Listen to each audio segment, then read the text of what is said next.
안녕하세요 여러분. 질적 연구방법론 제4강 연구설계 연구문제에서 연구질문까지 강의에 오신 것을 환영합니다. 오늘 우리는 훌륭한 연구는 좋은 질문에서 시작된다는 대주제 아래 어떻게 하면 좋은 연구 질문을 만들 수 있을지에 대해 쉽고 재미있게 이야기 나눠볼 거예요. 자, 질적 연구설계의 흐름을 한번 살펴볼게요. 여기에 나와 있는 이 세 가지 단계는 마치 일직선으로 쭉 가는 길이 아니고요.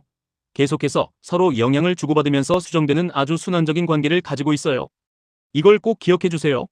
첫 번째 단계는 연구 문제 인식입니다. 이건 여러분이 현장에서 느끼는 막연한 호기심이나 이거 정말 해결해야겠는데 하는 문제 상황을 찾아내는 거죠. 다음으로 두 번째 단계는 연구 목적 설정이에요. 이 연구를 통해서 궁극적으로 무엇을 달성하고 싶은지 그 목표를 명확히 하는 겁니다. 마지막 세 번째 단계는 연구 질문 구체화입니다. 설정된 목적을 달성하기 위해서 연구자가 데이터를 향해 던지는 아주 구체적이고 탐색적인 물음들을 만들어내는 과정이라고 할 수 있습니다. 그럼 첫 번째 핵심 개념인 연구 문제가 무엇인지부터 알아보겠습니다. 연구 문제란 한마디로 연구자가 깊이 탐구하고 싶어하는 어떤 현상이나 딜레마 혹은 아직 우리가 잘 모르고 있는 지식의 공백을 말해요. 이 연구 문제는요, 이런 질문들에서 출발하는 경우가 많습니다. 왜 현장에서는 이론과 다른 결과가 나타날까? 이 현상에 대해 우리가 아직 모르는 것은 무엇일까? 같은 궁금증들이죠. 예를 들어볼까요? 요즘 태권도장 경영에서 ICT 기술 도입이 가속화되고 있는데 정작 지도자들은 이 디지털 전환에 대해 심리적으로 어려움을 느끼거나 어떻게 적응하는지에 대한 깊이 있는 이해가 부족하다고 해봐요. 이런 것들이 바로 연구 문제가 될 수 있는 겁니다. 어떤가요? 쉽죠? 네, 그럼 이런 연구 문제를 어떻게 하면 좀 더 정교하게 다듬을 수 있을지 알아볼까요? 처음에는 막연했던 아이디어도 이렇게 구체화 과정을 거치면 훨씬 명확해져요. 예를 들어 메타버스에서 밀레니얼의 실제감 경험처럼 어떤 현상을 딱 찍어서 집중적으로 조사하는 거죠. 반대로 스포츠 마케팅의 미래를 탐색한다처럼 너무 넓었던 주제는 좀 더 좁고 구체적으로 만들어야 합니다. 자, 여러분의 연구 문제가 연구할 가치가 충분한지, 그리고 질적 연구 방법론으로 접근하는 것이 정말 적절한지 이 체크리스트를 보면서 한번 고민해 보세요. 이 두 가지 질문이 연구를 시작하기 전에 꼭 던져봐야 할 중요한 질문입니다. 다음 핵심 개념은 이론 및 선행 연구와의 관계입니다. 선행 연구는 마치 지도를 확인하는 작업과 같아요. 내가 지금 서 있는 학문적 위치가 어디인지, 어떤 연구들이 이미 진행되었는지 살펴보는 거죠. 그리고 이론적 렌즈라는 건데요.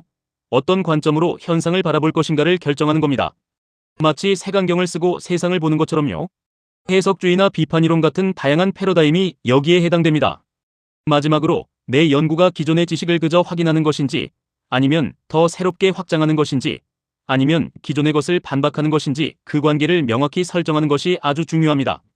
자, 선행 연구를 볼 때 가장 중요한 것 중 하나가 바로 틈새, 즉 GAP를 찾아내는 거예요. 기존의 양적 연구들이 수치로 어떤 사실을 밝혀냈다고 하더라도 그 이면에 있는 맥락이나 의미를 놓치고 있는 부분이 분명히 있거든요. 이걸 우리가 찾아내야 합니다. 예를 들어볼게요. 엘리트 운동선수의 은퇴에 대한 기존 연구들이 대부분 은퇴 후 취업률이나 소득 변화 같은 수치에만 집중했다면 질적 연구는 여기서 한 발 더 나아가서 은퇴 과정에서 선수가 겪는 정체성의 혼란과 그것을 다시 재구성해가는 과정이라는 틈새를 파고들 수 있는 거죠. 어떤가요? 기존 연구에서 우리가 놓치고 있던 정말 중요한 부분을 찾아내는 거죠. 세 번째 핵심 개념은 바로 연구 목적의 진술입니다. 연구 목적은 여러분이 이 연구를 왜 수행하는지 그 근본적인 이유를 한 문장으로 명확하게 딱 진술하는 단계라고 생각하시면 됩니다. 작성 팁을 하나 드릴게요. 보통 본 연구의 목적은 을 탐색하거나 이해하거나 발견하거나 기술하거나 개발하는 것이다와 같이 표현해요. 이 연구 목적은 여러분 연구의 나침반과도 같아요. 앞으로 어떤 데이터를 수집할지, 그리고 어떻게 분석할지 그 전략을 결정하는 데 아주 중요한 방향을 제시해 주거든요. 그러니까 연구 목적을 명확히 하는 것이 정말 중요하겠죠. 자, 여러분의 연구가 어떤 기여를 할 수 있을지도 중요하게 생각해 봐야 합니다. 먼저 학술적인 기여 측면을 살펴볼까요? 내 연구가 스포츠 사회학이나 무용학 같은 해당 학문 분야에 어떤 새로운 지식을 더할 수 있는가? 이걸 고민하는 거죠. 기존 이론이 설명하지 못했던 한국적 맥락이나 특정 소외계층에서의 적용처럼 이론을 확장시키는 기여를 할 수도 있고요. 또 새로운 질적 접근법이나 데이터 수집 방식을 통해 현상을 재발견하는 것처럼 방법론적으로 기여할 수도 있습니다.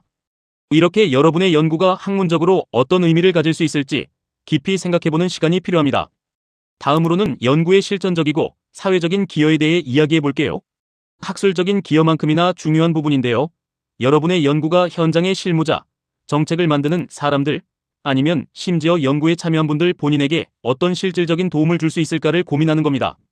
예를 들면 태권도장 지도자 교육 프로그램을 개선한다거나 전통 무용 전공생들을 위한 진로 상담 매뉴얼을 개발하는 것처럼 현장을 개선하는 데 도움을 줄 수 있죠.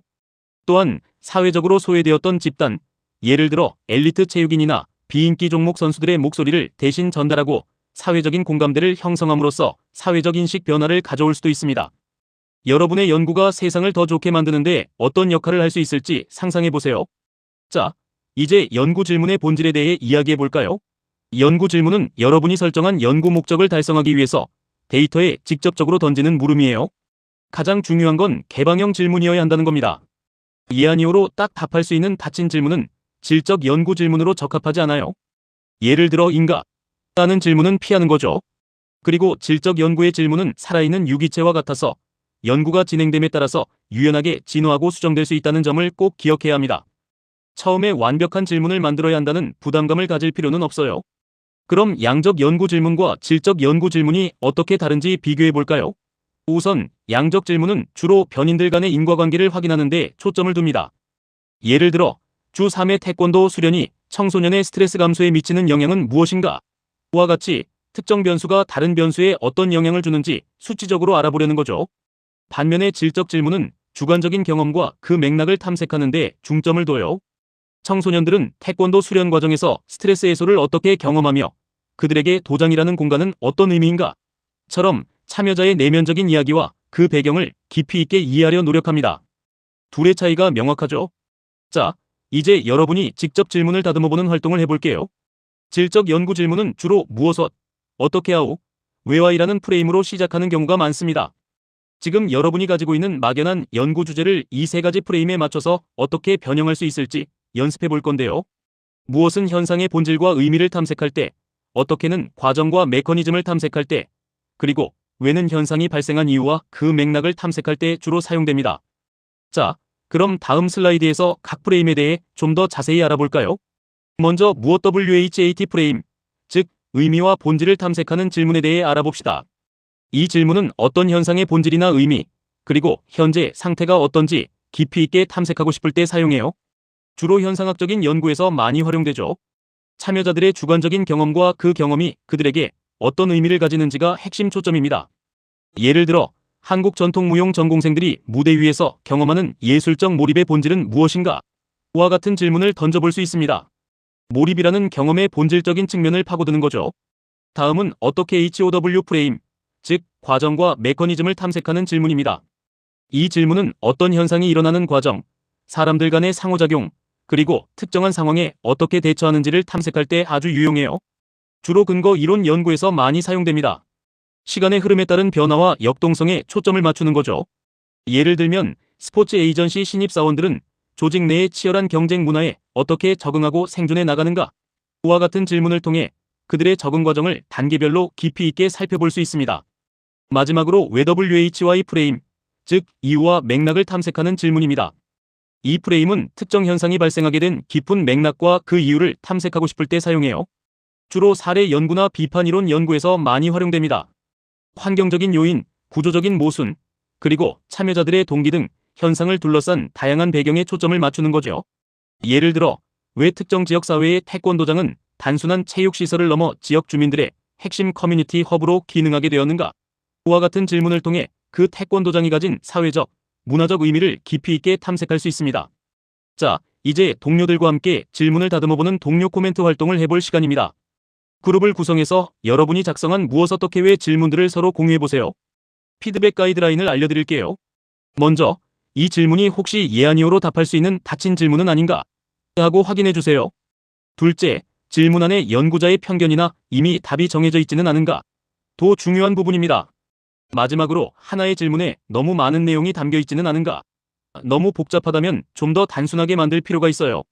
서로에게 솔직하고 건설적인 피드백을 주면서 질문을 더욱 날카롭게 만들어 보세요. 자, 이제 활동 3입니다. 앞서 다듬은 아이디어를 바탕으로 본인의 논문이나 연구 계획서에 쓸 공식적인 연구 질문을 23개 도출해 볼 거예요. 질문의 구성 방식은 이렇습니다. 먼저, 주 질문 센트럴 퀘스천 1개를 포괄적으로 만들어주세요. 여러분의 연구가 궁극적으로 답하고자 하는 가장 큰 질문이죠.